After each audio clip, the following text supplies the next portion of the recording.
Okay. Wow, what a show I just watched. Holy shit, what a show, man. Wrestle Kingdom 14. Just got done watching it. What is it, about 12 something right now in the afternoon? I said I was going to do a review after this show and everything, because I'm going to be back later tonight for Wrestle Kingdom, but I decided I was going to watch it early this morning. I wasn't going to watch it live this last night, because I was like, you know what, I'm going to watch it later on tonight and everything. I think it starts at an earlier time, but I watched Wrestle Kingdom this morning. Got up about 8:30 a.m., got myself a cup of coffee, some breakfast, and I watched the show from there. It was about 5.5 hours, if I'm not mistaken, and there's a lot to say, because I was actually contemplating on watching it last night, because I think the main show started about 2 a.m. and the pre-show was about 1 a.m. and whatnot, but I'm like, you know what, why not wake up, have a fresh mind, watch the show, and go off from there, because I'm going to be back later on tonight to watch the show anyway. So I was going to watch Night 1. This is the Night 1 part I'm only reviewing, so I want to welcome everybody to my Wrestle Kingdom Night 1 review and whatnot. But there's a lot to say. There's a lot of matches, a lot of shocking things, some things that had me jumping out of my seat watching this show. I had a very fun time watching this show tonight, and we're going to talk a lot about this, okay? I will talk a little bit about the pre-show matches, because I actually did watch the pre-show matches last night, because I knew I wasn't going to come back to them, and, it's better than doing the New Japan Rumble they do every year. It looks like they kind of stopped that now. It's usually with a lot of legends and people coming back, but we did have some tag matches to actually kick off the show for Wrestle Kingdom. So it's not a lot to say from these pre-show matches, but I'll talk about them anyways. Well, of course, we are on commentary, though. Kevin Kelly, Rocky Romero, Chris Charlton, and Gino Gambino all on commentary for tonight. Tokyo Dome, I believe, was sold out also. Night 1 of this show, January the 4th and January the 5th. I don't know what the ticket sales are like tomorrow, but very stacked house, very jam-packed crowd, just insane looking at the visual from it. But first pre-show match we did have off, though, was I believe GBH out there, Togi Makabe and Tomoaki Hamna versus and Yota Tsuji and Yua Uemura versus Alice Kolf, Clark Connors, Carl Fredericks, and Toa Hanare. If I would look at it, I would say the LA Dojo versus the New Japan Dojo. There's not much to say from this. Toa Hanare got the pinfall on, I think, Tsuji out there with a Uranagi. I was looking at, some of the comment section. Everybody said, like, the LA Dojo guys are just jacked to the freaking gills out there. So you gotta give it to Shibata for training these guys. I've kind of watched some of these guys during the G1. They were in a lot of tag matches. They're good. They're really good. So Shibata must be doing some good training, because the American young boys they got from the LA Dojo, I see a bright future for these guys. I really do. So hopefully something good comes to them. So they are some of these guys can be future stars in this company. I do believe that. So the LA crew pretty much got the win. Next though, we had Satoshi Kojima and Hiroyoshi Tenzan versus Manabu Nakanishi and Yuji Nagata. Basically a Legends match right here. A Legends match. Not much to say from this. Kojima got the win over Nakanishi with a lariat for the pinfall. So it was okay for what it was. But next, I did skip through because I think they went on a 20-minute break. But we finally got to the main show of Wrestle Kingdom. We had a big video package talking about all the matches tonight for Night 1, including the double title dash and, double gold and Ligers retire matches. And every title match that's going to be on this show tonight. Very big stage. It looked pretty good. I know a lot of guys came from either the left side or the right side of the stage, whatnot, but very packed house, jam-packed in the Tokyo Dome, and we kicked it off with the first of Jushin Thunder Liger's retirement matches. The first one was a big 8-man tag. Basically, it was all of Liger's opponents and partners or allies from the past. Any of these guys he's either faced in the history of his 30-year career, that's who we saw come out there. It was Liger tagging with Tatsumi Fujinami, the Great Sasuke, and Tiger Mask with El Samurai versus Naoki Sano, Shinjiro Otani. Kind of forgive me, I try not to butcher these guys' names, but Tachihiro Takaiwa and Raizuke Taguchi, or the Funky Weapon, with Kunaki Koyabashi. I know they had a special ring announcer. I'm sorry, I don't know his name. I think he was from Ligers Past also. and I think the referee was Noreo Honga, whatnot. Listen, I will say this about this tag match. It was actually pretty decent for what it was. I will say that. I don't know a lot of these guys. I only know some of them. I know who the Great Sasuke is. I've seen a couple of matches with Liger. I know who Tatsumi Fujinami is because I know he went against Ric Flair for the WCW title back then, and I think they put him in the WWE Hall of Fame too, if I'm not mistaken. I know who Funky Weapon is. He's on the active roster. I know who Tiger Mask is, but I will give it to these guys. These guys went in and all out. I don't know how old these guys are. I know a lot of people say they're past their prime, but these guys are hitting some good moves out there, man. Elbow drops, moonsaults, freaking suicide dives, but they did what they could out there. It wasn't that long of a match, but and whatnot. It ended up with being a Funky Weapon there. Taguchi hitting his finisher, kind of like Nakamura's with the Boombaye, but he hit you with his butt for the win. So, yeah, he put over, Liger put him over and whatnot. I believe he was like the youngest guy part of this whole thing because he's on the active roster as it is, but he was part of this retirement match for Liger. I know Tiger Mask is, he's still on the active roster too.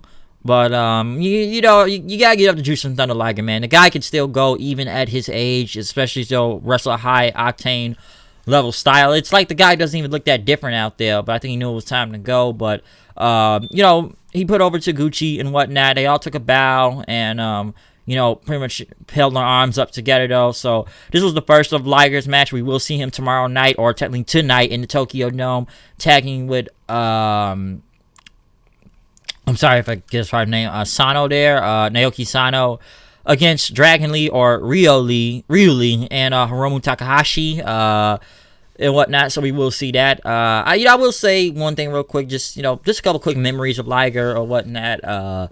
Listen, I didn't really know who Jushin Thunder Liger was until probably about the early 2000s, because I didn't know a lot about him. I knew a little what he was in WCW, and this is kind of going back by some of his past matches I've looked up. And I love his history, too, from being, 11-time IWGP Junior Heavyweight Champion. He was the one that came up with the Super J Cup. What else? I believe he created the Shooting Star Press. Just a lot of his matches, being on the first ever WCW Nitro against Brian Pillman. I know they had a match before that was better. I think it was on Stampede or whatnot. I think that's the name of the title, but I've seen their match before. But, matches against Pillman, Owen Hart, Benoit. I believe it was Benoit's probably that Super J Cup, the first one, when he was like the Wild Pegasus or whatnot.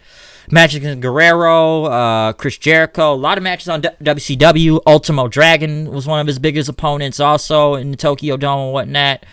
The great Sasuke. I even seen matches from against Samoa Joe and Bound for Glory 2005 when they start first working with TNA New Japan, being part of the that World Cup thing with the CTE group, Black Liger out there. Just matches he's had, and he's been damn near every other company, but being in NXT, he was in that first ever NXT TakeOver Brooklyn match against Tyler Breeze out there. Just many things from Ring of Honor being in, New Japan, WCW, NXT, All Japan, I believe AAA, just like I said, ROH. He's worked with damn everybody, it looks like. I didn't even know. I had to look up some history because a lot of tributes online. Hell, Arby's even gave a tribute to the guy. They knew Ligers and they respect his the longevity of his career and whatnot. PWG, and I've seen this guy in comedy spots, serious matches. Like Liger is one of those things that it's you don't know. It's just he keeps going. You never know what happens sometimes with this guy. He doesn't look that different to me. Also, maybe it's because of the mask, but he could still go. Like I said, this guy can still go at a man his age. Okay, but I think he just knew when it was time to, I guess, hang it up and whatnot, and everything. And, like I said, even when I've had New Japan and World for the past few years, just some of the matches went against Ishimori, Rey Mysterio tagging up with him, Marty Scurll, several people, Cody, Liger's damn near winning against damn everybody if you ask me. But like I said though, I will say for tomorrow night though, I kind of wish it was a one-on-one match with him and Hiromu Takahashi. I think that would have been a great way to put Hiromu over or whatnot. I think a lot of people want to see that. I think a lot of people, a match that they did want to see. I know it happened in WCW years ago, but against Rey Mysterio though, that was actually supposed to happen last year if I'm not mistaken at that Strong Style Evolve show, but Rey got hurt and they was going to do it at a later date. or whatnot. But I just remember him tagging Ray at Dominion with Tanahashi against Bullet Club, and it was a really good match. I would have liked to see that match probably be his final match in the Tokyo Dome tomorrow night. But hey, I know people say never in wrestling. Hey, maybe Liger comes back out of retirement soon and he goes against Ray. I would love to see that match with Rey Mysterio one more time. No, that would have been a great ending to his career if he did that tomorrow night at the Tokyo Dome. But I'll have more to say about Liger tomorrow night. But I just want to say a couple things about him. Just what I know about him, what I've seen throughout him in the many years, because I didn't even know he was around that long, to be honest, actually over 30 years at this point. And like looking even through his retirement tour, all the different forms of Liger, Battle Liger, Kishin Liger, that looked badass. I never even seen Kishin Liger, but I enjoyed his feud with Suzuki. Like I said, Battle Liger, CTE, Black Liger, so a lot of different versions of him. But like I said, we'll say more about him tomorrow night. But next we go into a tag match then with LIJ, Los Ingobernables de Japón, versus Suzuki-gun and whatnot. Shingo, Evo, Sonata, and Bushi versus Minoru Suzuki, Zack Sabre Jr., Taichi, and El Desperado. Not much to say from about this. Listen, you've seen a lot of these faction 8-man tags, just tag matches in general with factions in New Japan. You've seen a lot of them. This is basically a preview for Zack Sabre Jr. and Sonata tomorrow night for the British Royal Heavyweight or the Rev Pro Championship. Tomorrow night, Zack got the win, submission hold on Bushi. I think it was the Napalm Death, if I'm not mistaken. He got the win, so Suzuki-gun won. I will say one thing. I actually wanted to hear Minoru Suzuki's music come out in the Tokyo Dome, so I just want to hear everybody say Katse ni Nare.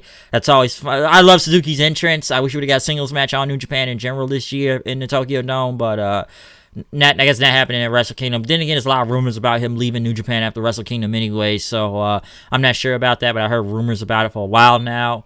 But tomorrow night, we will see Zack Sabre Jr. versus Sonata for the Rev Pro title. Looking forward to that match. It should be a great match, though. Zack always puts on some great matches with people, and Sonata, too. So I think that'll be fun. Another tag match, basically another preview for tomorrow night. We had Chaos, Tomohiro Ishii, a guy that has a singles match on the card. Hiroki Goto, Toru Yano, and Yoshihashi versus Bullet Club. Kenta, Bad Luck Fale, Chase Owens, and Yujiro Takahashi. They had these two rugby players. I think part of the Japanese team. They had Bullet Club tracksuits on. And Peter, they're the better bunny, I like to say. Well, hotter bunny, I should say, too. We're out there. Basically, this is just I think this is a way to just get everybody on the card for Wrestle Kingdom in general. But it's not much to say about this tag match. Goto won with the GTR on Yujiro, because tomorrow night we will see Kenta versus Hiroki Goto for the Never Openweight Championship, so look forward to that. But next we actually got things going on now. Title matches were starting to happen. First one we start off with is the IWGP Heavyweight Tag Team titles. Juice Robinson and David Finlay, the World Tag League winners. Juice looks like he's part of Brazango, going against G.O.D., Tamatanga, and Tongaloa Gorillas of Destiny with Jado out there, Bullet Club. Specifically, G.O.D. came out. Then Juice charged at them in the ring. They started brawling. Juice took a big back body drop on the damn stage, though. That looked pretty deadly, if you ask me. But the match was good. G.O.D. was dominant throughout the match. Of course, Jado got involved, hitting Finlay with the kendo stick. I actually thought they were about to get the win, but they were going to go for the super power bomb, but David Finlay hit like a Hurricane Rana on Tongaloa then. They hit the stunner on Tama, disabling him. Tongaloa, he got hit by two left hands of gods by Juice, then by a Pulp Friction, a very bad looking Pulp Friction too. It looked botched. He had a left-handed guard on Tamatanga then. Basically, Finlay got the sliced bread number 2, and they became the new tag team champions, which, by the way, this is not the first time you're going to see Juice. We will see him later on tonight in Night 2 of Wrestle Kingdom. He will be fighting for the winner of the IWGP US Heavyweight title in a death match. We'll get to that for a second. I'm very surprised Juice even gets 2 matches on this show, really, because I thought they moved past with him with the U.S. title at this point. We're just going to go on to someone else. But I know why they did it, though. We'll get to that in a second, to why that match is going to happen. But do I really believe Juice is going to walk out with double titles, especially tomorrow night? I was actually surprised he even won the tag team title tonight itself, because I actually thought G.O.D. was going to go over, because, they kind of said in a press conference that they've been to the Tokyo Dome as champions, but they have not won at Wrestle Kingdom for all the times they've been there. But it was a good match though, for what it was. I thought it was okay. It was pretty good. So yeah, Juice and Finley won the titles, the tag belts. But the next title match we get to, Texas Death Match for the IWGP US Heavyweight Championship. Jon Moxley versus Lance Archer. Jon Moxley coming from the crowd. Like green on the back of his jacket this time with Mox on it. Lance Archer coming out one of the sides of the stages with like a war helmet on with spikes in it with 2 trash cans coming out for this death match. Of course, he's got to kill the Young Lions on his way there. And I will say this. I like this match. I really did like this match. This was better than that Full Gear match they had on with Kenny Omega. Why? Because this does not go over 40 minutes. And in a way, I knew New Japan wasn't going to let them go that crazy. Well, they let them go crazy out there, but they're not going to go too ridiculous out there with some of the stuff they did back at AEW with Full Gear and whatnot. In a way, I'm sure a lot of people are saying this is probably what, Mox wanted against Lesnar a few years ago at WrestleMania in this type of match. But, of course, right off the bat, though, we see... these guys literally kill each other with weapons being involved, trash cans and kendo sticks. Archer trying to do his old school move off the ropes and whatnot, but Mox knocked him off, beating him with a kendo stick then right after that several times. Archer was able to push him off and go for his derailer pounce move, but Mox came back, pretty much smacked the hell out of Archer with the trash can lid to the head. Archer was trying to come back at Moxley then, telling him to get up. Mox had, like I said, he had the not a kendo stick, but Mox had some chairs set up with the trash can on it and whatnot. He suplexed Archer onto those trash can lids. Then Mox hit a big running regal knee on him. Archer rolled out of ringside, and Mox got out there, but Mox got chokeslam on the apron, looked kind of botched. Archer took one of the Young Boys then, chokeslam one of the Young Boys on top of Moxley, because we got to kill those Young Boys out there. They are collateral. They all tried to pick up the other one and Mox, but Archer did a big dive to the outside, knocking everybody to the ground. Then Archer was back into the ring. He set up 4 chairs on there, got Mox to the on the suplex, hit the blackout on him. He was gonna go for the EBD claw next, but Mox got out of there, hit an armbar on him. Archer got him out of it with a suplex then. And Archer pretty much charged at Moxley then, but Mox hit him with a clothesline, did a quick Death Rider then after that. Referee was going for the 10 count. By the way, in this Texas Death Match, the only way you can win is by a 10 count or submission. Not a regular match, so this is a hardcore match. No pinfalls, really. For this, Archer got back up then. Mox went for his Death Rider again, but Archer blocked it. He hit the derailer on him. He chokeslammed him onto a chair and whatnot.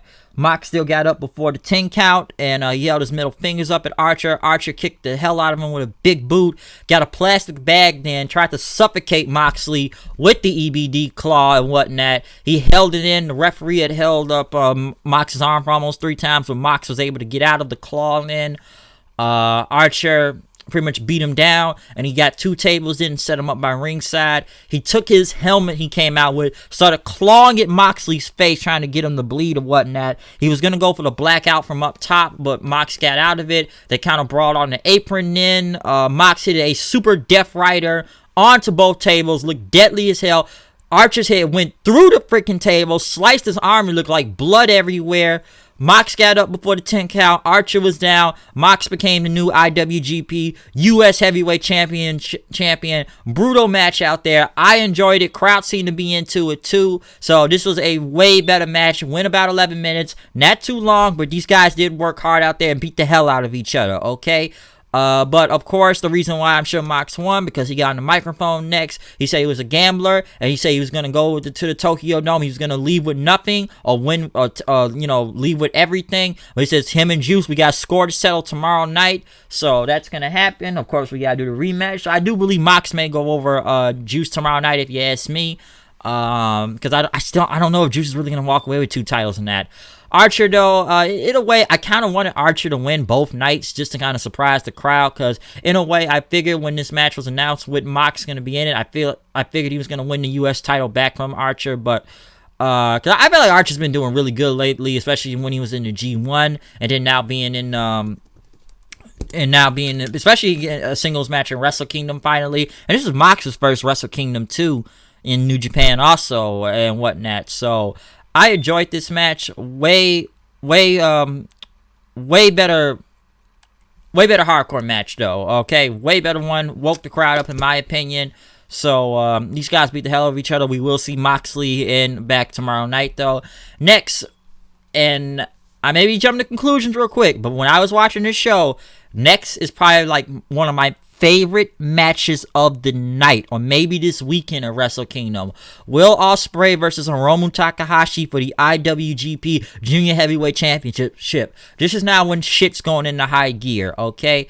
Hiromu came out, which, by the way, I know everybody was coming from the left and right sides of the stage, but when we got to those big 3 title matches, everybody came out from the middle then after that. Hiromu, who had this almost like a peacock out there with his gear or whatnot, which looked pretty cool. I will say that. His gear and everything. Will Ospreay, of course, looks like a Assassin's Creed character still with the like a tiger or whatnot coming out there with. But these guys put on one hell of a fucking excellent match, and I enjoyed every single bit of it. Of course, Ospreay was focusing on Hiromu's head and neck, the surgically repaired neck, and you gotta give Hiromu, man, the guy coming back off of surgery, putting on this type of match was insane out there, okay? Because there was this one cool thing when they got to the outside of the ring, because Ospreay, he like the that kick he does, like the not the Robinson special, but that spin kick, and he was gonna go for a jump to Hiromu outside doing his high side moonsault, but Hiromu caught him when he jumped out there, hit a German suplex. Ospreay lands on his feet. Hiromu like does that belly to belly thing where he like throws you into the turnbuckle. Ospreay just like charges into him. Hiromu goes for that. Ospreay hops back in the fucking ring like a cat, and then goes back, does his moonsault, and lands back on Ospreay. Lands back on Hiromu out there. That was insane. Okay, and this just gets better and better as it goes, man. I'm telling you. Takahashi came back with a kick to the head. Ospreay had the Robinson special on him, which this was insane, by the way, too, because he hit the Robinson special. He was going to go for the Os Cutter, but Hiromu dodged it. Ospreay was able to get him for a slam in. That was crazy. This was insane. He hit him with a Made in Japan, hit him with a shooting star press to the back, and then hit an Os Cutter for a near fall. Then Hiromu kicked out. Ospreay was surprised then. Ospreay had a big hook kick to the face for the cheeky Nandos or whatnot. Ospreay was going to go for the what was he going to go for? He was about to go for his hidden blade thing, but it did not work. No.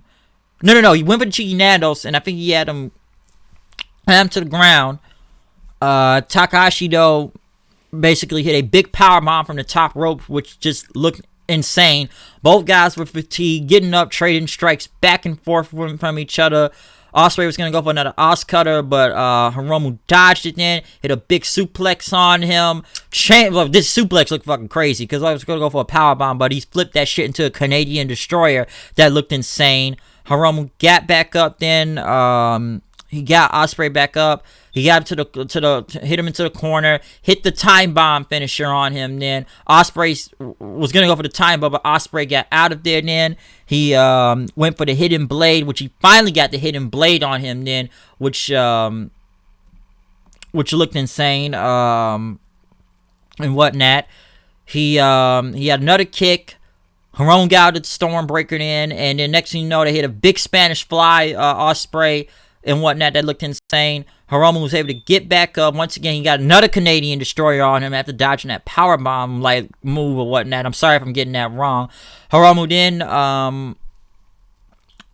he then went back for the time bomb finish again, but Ospreay kicked out, which I actually thought it was gonna be over from there after the time bomb. But Hiromu is start going back at Ospreay again, hit him with some clotheslines or whatnot. And he did this new move. It wasn't the time bomb one, but he hit this big, like, almost like an inverted time bomb, dropping Ospreay on his head to get the win. So, yes, Hiromu Takahashi, after over 25 minutes in this match, made his big return, regaining the IWGP Junior Heavyweight Championship. These guys went insane. I tell you, man, when Ospreay does that freaking Ospreay was kicking the hell out of Hiromu out there. Ospreay just looked like a beast. Him and Hiromu was going insane. Like, I know they were making Hiromu like the sympathetic face out there and everything, but these guys put on one hell of a match, okay? That is like one of the best matches I ever seen. And I knew Hiromu was going to win the title back because Ospreay, listen, he has dominated the junior weight division. Finally, we can move this guy to the heavyweight division. He was already in the heavyweight division already because we saw him in the G1 months ago. But now it's time to move on from the junior weights. He needs to be a mainstay in the heavyweight division now. He's dominated. He's had the junior weight, the junior title several times. Ospreay had one hell of a year last year. He was one of my MVPs. But it's time to move him on to the main heavyweight title, the main titles now, the heavyweight championship. So fantastic match. I loved it. It was insane. Just crazy shit out there. But next, though, we move on to the first of the double title matches. Then Intercontinental Championship on the line. Tetsuya Naito had the black suit out there and cape and mask that looked very cool, going against Jay White with Gedo. Still had all the white out this time, kind of like he had last year at Wrestle Kingdom. Hell of a year that guy's had too. Another MVP I would put out, but whoever wins will be going on in the main event of Wrestle Kingdom tomorrow for whoever is the heavyweight champion. Very good match. I will say that these guys, how long did they go out there? Damn near 20, 30 minutes or whatnot, I believe. A lot of this was focusing on Naito's leg because Naito was able to try to keep going after but go after Gedo to get it, Jay White and whatnot. But a lot of this match was focused on Naito's leg. White was beating the hell out of it several times or whatnot, even hitting the Kiwi Crusher. Naito tried to come back with his moves, but his knee just kept giving out it several times, and Jay White just kept going at his knee, punching at it, beating the hell out of him or whatnot. Naito had came back with a kick and even this way he's starting to come back with the spine buster and whatnot and some elbows. White, once again, kept yelling at Naito. I will say this, a lot of spitting in this match. These guys love to spit at each other several times and whatnot. Of course, Gedo was going to get involved and whatnot. Now even taking a chair hit Naito's leg. Naito hit the Gloria and whatnot. He was going to go for Destino, but Jay White took him out then. White pretty much shoved the referee into Naito into the referee. Ref is down. Gedo back in, but Naito caught him with it, kicked in. Next you know, Jay White took a chair and blasted Naito's head with it at one point and everything. Jay White hit him with a half. He was gonna go for the Blade Runner finish. Hello. I'm on another line. Oh, do you want anything? We're on the way. What do you got? I was gonna get a chicken sandwich at Popeyes. Oh, I forgot to get this. Nah, I'm good. You sure? What are you eating? You could cook the shrimps if you want to do that. I'll cook the rest of the tenders. Oh, they so good. Tomorrow we'll go shopping. All right, goodbye. I can cook something. I got it. Yeah, okay, I'll be there in a minute, but I'm gonna give me a chicken back. Sorry, I had to take care of that phone call right there. But as I was saying about this match, though, of course, there was a chair involved. But Jay White, he went for this Blade Runner finisher then, kept spinning in Naito then, hit his half-and-half suplex up on him. Naito got back up, hit a big Destino on him. Both guys were down. They were trying to get back up. Naito went for the Poison Rana and everything, and he had another Destino, but Jay White still kicked out. Naito had went for another one, but Jay White fought him off and went for the Blade Runner. Naito got him with a brain buster, looked like, hit one more Destino for the win, and now has retained the Intercontinental Championship. So we will see him tomorrow night in the main event of Wrestle Kingdom. But a very good match between him and Jay White. Jay White's still a very great heel in the company right now. I figured he was going to lose the Intercontinental title in general. I would have been surprised if he won, but Naito, he won. They kept talking about his knee, so will that play into a factor to tomorrow night, though? But now we were finally into the main event. Kota Ibushi, Kazuchika Okada for the IWGP Heavyweight Championship. Ibushi had the G1 briefcase with him. He kind of remixed his music with him. He basically had a regular entrance. Okada came out with a very big entrance. There was rain falling to the ground with a big screen. He had an umbrella and whatnot, and there was like these cool images and whatnot until they finally hit his regular music, had like the white on. Holy shit, this match was insane. And I am very, very shocked by the ending of this. I'm very shocked. I'm telling you, I'm shocked at this ending because this is something I did not expect. Okay, I'm gonna be right back.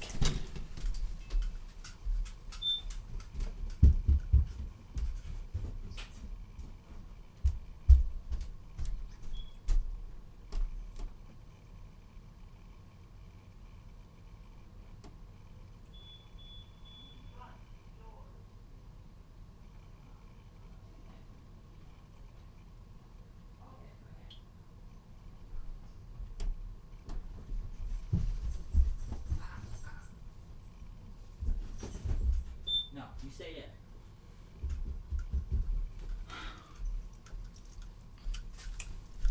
Sorry, had to answer the door. Could not stay on phone these doors, man. Always a doorbell. But as I was saying, in the main event though, this was insane. You want to talk about a shocking outcome? You want to talk something I'm sure a lot of people may have predicted. Even I predicted it was going to happen. It did not happen. And I'm going to try to go over this as mostly as I can in this match. Of course, we had some chain wrestling here, whatnot, and everything. But this match just got insane. Especially, I'm not going to lie, man. You saw a lot of blood throughout this show. These motherfuckers be hitting some dangerous-ass moves. Especially, Ibushi, I would not want to take a kick from Ibushi. Ibushi kicks the living shit out of you, okay? When Ibushi hits a kick, that shit look like it's going to fucking damn near kill you or send your ass to the ground, alright? But, like I said, these guys are going in. Well, I'm trying to go over some moves on here, but I remember Ibushi had a double stomp on Okada, knocked to the outside of the ring. Okada went for his tombstone thing or whatnot, which he was going to go for the Rainmaker or whatnot, but when Ibushi goes to that no-selling shit, when you look at his face and Okada's trying to hit moves on him, this dude hit a shotgun dropkick, and this motherfucker just got back up to his feet then and starts firing like these big-ass shots at Okada, taking him down to the mat, covering him, and then like the referee had to stop it. The fans even booed a little because Ibushi just starts stomping the hell out of Okada, kicking him hard, punching him while he's on the ground, so the referee kind of had to break it up then, and whatnot. Okada was able to come back with a tombstone on the edge of the ring that looked deadly. Bushi was able to get back up them for the ring, ring out count 20 and whatnot. Okada got Ibushi with a very deadly German suplex. He set up with a Rainmaker, but Ibushi clotheslined the hell out of him then. Ibushi got his own German suplex on from the middle rope when he like deadlifts you in the air. That looks always cool. Okada came back then with a tombstone, one Rainmaker, but Ibushi once again dodged it. Got him with another one again, so he still dodged it. Hit him with the Kamigoye. I almost thought it was over from here, but Okada kicked out. Ibushi went for it again. Okada caught him with a big drop kick in after that. They start going back, punches and back and forth and whatnot. Ibushi, of course, with those kicks, knocking Okada to the ground. Had him looking silly, if you ask me. Ibushi, more kicks to Okada, it looked like, just killing him out there. Put him on the top turnbuckle. Then he was going to go for a Tiger Driver, but Okada blocked him off, cross-bodied him to the ground and whatnot.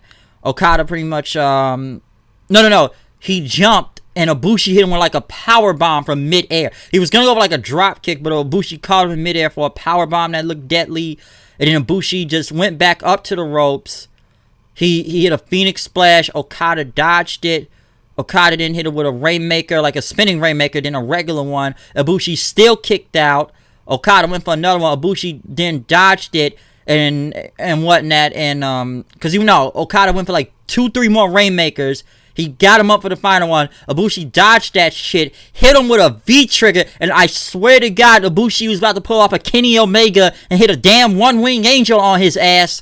But Okada came back and hit him with like a sit-out tombstone then on him. He had one more Rainmaker and retained the title. I was shocked by this shit. I actually thought Ibushi was about to win this shit. I thought he was winning. This was an excellent match. And you have to look at this main event. 40 minutes these guys went out there, okay? But I was shocked that Okada won. To be honest, I thought it was going to be Naito and Ibushi tonight at Wrestle Kingdom. But, and whatnot. But Okada still retained, so I was very surprised. Dude, if it's one thing I've learned with these G1 matches in Okada and Wrestle Kingdom, listen, I don't know how many total times Okada has main evented Wrestle Kingdom, and I don't know how many G1 winners he's faced at Wrestle Kingdom or whatnot, but why do I feel that everyone that is in the G1 wins the G1, and then they go to Wrestle Kingdom, they go against Okada, they end up losing to Okada? It's happened to Kenny, it's happened to Naito 2 times, it's happened to Ibushi now, there may be other people, I don't know, but it looks like everyone that looks like they have won the G1 and that has faced Okada at Wrestle Kingdom in the main event, they end up losing all the time. I've noticed that. I may have names lost. I may be wrong on that, but I'm just going from the what I've learned about New Japan and Wrestle Kingdom in the past few years since I've watched it. So that's one thing I got to say about that. But when they put the belt on Okada, Ibushi, had disappointment. Okada pretty much pointed out, I guess give him a thumbs up and whatnot. Naito came out then. Pretty much Okada and Naito were in the ring. Naito got on the microphone. He says, I remember what happened the last time we had a main event here. And Naito says, I'm going to achieve my goal of beating you for the IWGP Heavyweight title. I know it's in translation and whatnot. But they looked at each other because this is now Okada versus Naito 3 in Wrestle Kingdom. It happened the first time when they were never in the main event, but that was like that voting thing that, that sent pretty much, when Naito, before he went to Mexico to become Los Ingobernables, and a couple years ago at Wrestle Kingdom 12 when it was Okada and Naito for the IWGP title. So this is number 3 now. But Okada got on the microphone then. Of course, they translated. He thanked everybody for coming out there. He said Ibushi gave him the fight of his life out there tonight. And he doesn't give a crap about Naito's desire history. He says he's the strongest IWGP Heavyweight Champion of all time. He thanked everybody for coming out to see the greatest pro wrestling in the world. And we will see you all again tomorrow. And he's going to make it rain again tomorrow. Not make it rain tonight, but he's going to make it rain tomorrow. He walked up to the stage. There was a little bit of pyro. And that's what ended the night 1 of Wrestle Kingdom. So tomorrow night, we do now know the matches for this whole double title thing. We will see Jay White versus Ibushi, the losers bracket.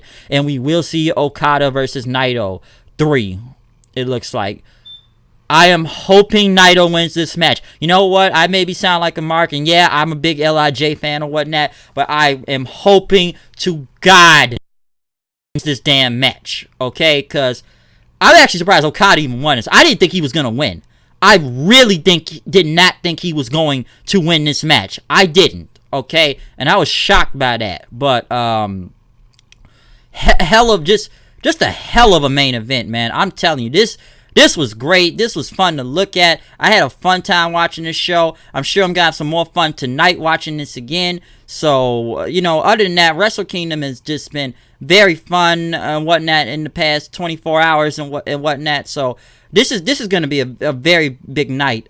A very fun night coming up. All right. I'm telling you, this is going to be big. But I'm hoping Naito wins. I am really hoping so. Because it's either going to that or we still going to be riding on this Okada train. Because honestly, I'm just kind of sick of Okada being the champion now at this point. I really am.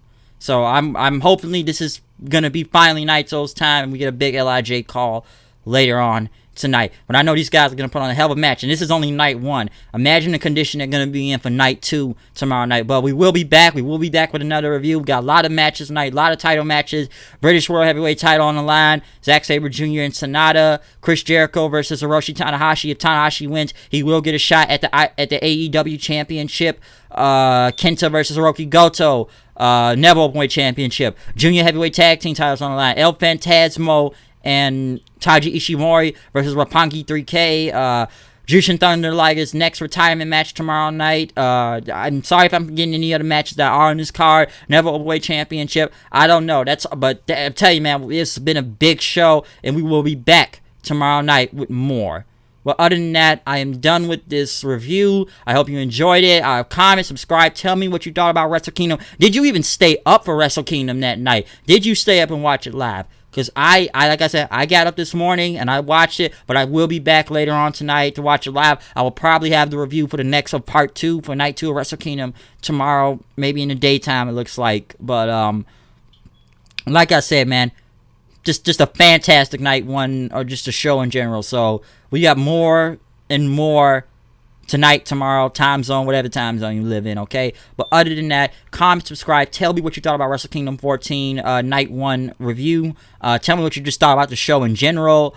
Everything, okay? So, yeah, like, same old. Follow me on Twitter at HoodedKnight890, blah, blah, blah. Fuck Lifetime, etc., and whatnot. So, yeah, Wrestle Kingdom, I will see you all later on or tomorrow when I do a review. So I'm out of here, guys. I'll see you guys later. Peace out.